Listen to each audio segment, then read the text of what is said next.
Good morning students. In the previous video we have done up to question number 8 of miscellaneous exercise.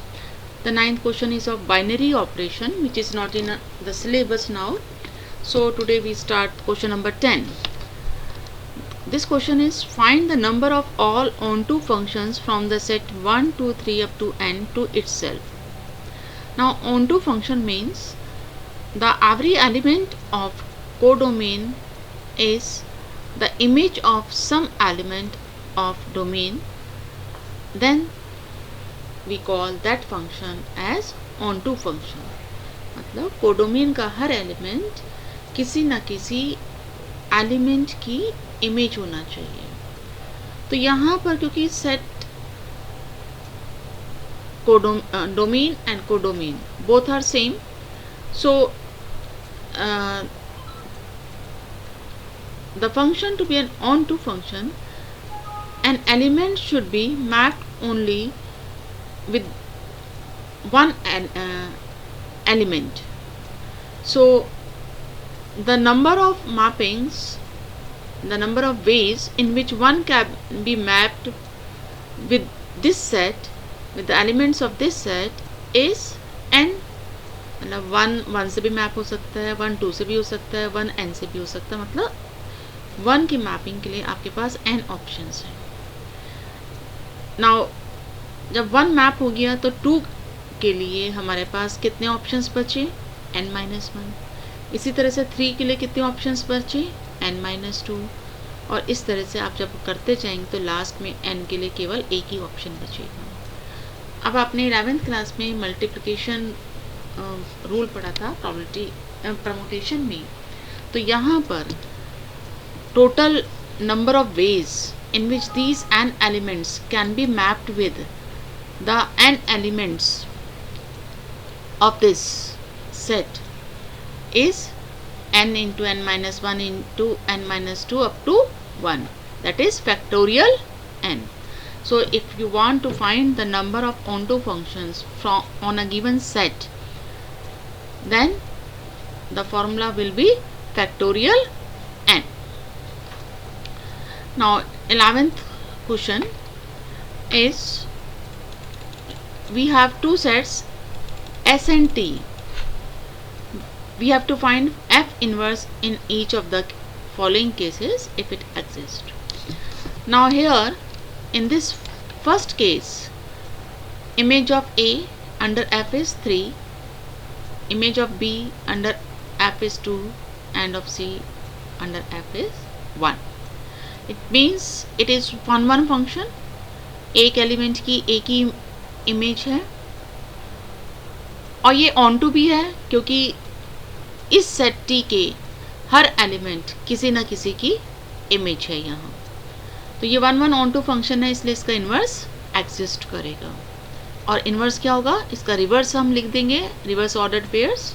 So the inverse function F inverse will be 3A 2B 1C. In second part, this is not 1 function because B and C both are having the same image, so its inverse will not exist. Question 12 is of binary operation, not in syllabus. 13 is also in binary operation. Now question number 16. A set is 1 2 3 and we have to find the number of relations containing 1 2 and 1 3 which are reflexive and symmetric but not transitive. हमें बताना है कि ऐसे कितने relations होंगे जिसमें 1 2 और 1 3 ordered pair हो और वो रिलेशन रिफ्लेक्सिव भी हो, सिमेट्रिक भी हो, पर ट्रांजिटिव ना हो. अब रिफ्लेक्सिव रिलेशन के लिए गिवन सेट का हर एलिमेंट अपने आप से रिलेटेड होना चाहिए. तो अगर हमें इस रिलेशन को रिफ्लेक्सिव बनाना है तो उसमें 1 1 2 2 3 3 ऑर्डर्ड पेयर भी होना चाहिए. इसके साथ ही क्योंकि वो रिलेशन सिमेट्रिक भी बनाना है हमें, तो अगर 1 2 है तो 2 1 ऑर्डर्ड पेयर भी उसमें इंक्लूड करना पड़ेगा.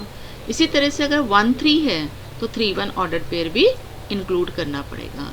तो वो जो रिलेशन आएगा हमारे पास वो ये आ जाएगा 1 1 2 2 3 3 1 2 3 2 1 और 3 1।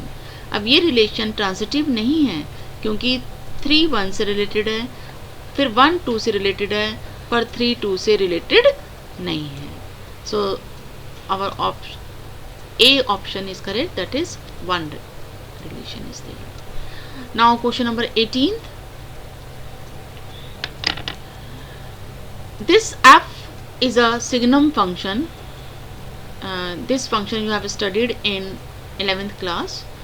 It says that the image of every positive number, positive real number, is 1. Image of 0 is 0 and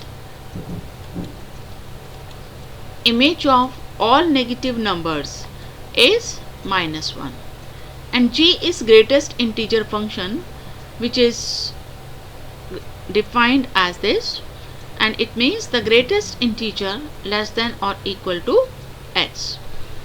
We have to check whether FOG and GOF coincide in this interval 0 1 or not.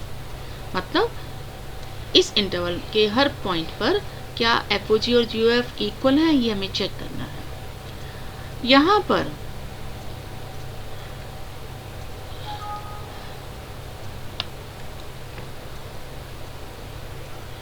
FOG x will be f of gx. अब gx is greatest integer x. क्योंकि हमें interval 0 1 पे check करना था, तो 1 पर इस greatest integer function की वैल्यू 1 होती है, लेकिन 1 के अलावा अगर हम ओपन इंटरवल 0 1 लेंगे तो इस ग्रेटेस्ट इंटीजर फंक्शन की वैल्यू क्या है, 0 है। तो इसलिए अब हम इसको दो पार्ट्स में डिवाइड करेंगे। अगर x 1 है तब ये यहाँ पर f of greatest integer x क्या बन गया, f ऑफ 1 बन गया, और f1 हमें गिवन था 1। इसी अब अगर x 0 1 ओपन इंटरवल को बिलोंग करेगा तो gx की वैल्यू क्या हो जाएगी, 0। मीन्स इस ग्रेटेस्ट इंटीजर x की वैल्यू हो गई 0 and f0 is 0, so this becomes 0 if x belongs to open interval 0 1. Now g composition fx will be g of fx.